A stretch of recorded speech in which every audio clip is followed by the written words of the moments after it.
Hello friends, आमे आज अंशुपा नदी को आसीचु बोटिंग पर्पज रे। देखंतु केमती अंशुपा नदी चारिपट पहाड़ घेरिकी रही।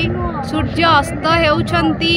मधुअपा रीना मु बसीचु गोटे डंगा रे। रीना हाय बोलो। रीना मधुअपा आमे तीन जन जाक गोटे डंगा रे साहस करी बसीचु। भाई को भरोसा रे आमे आसीचु।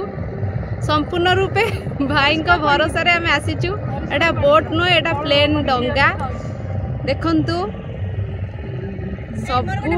सबु आड़े प्राकृतिक सौंदर्य रे भरपूर। सबु आड़े पहाड़ पहाड़ तापरे गच्छ ता मझी रे अंशुपा लेक। इट्स अमेजिंग यार। प्रकृत रे कथारे अछि जहा नाही ओडिसा रे ताहा नाही जगत रे।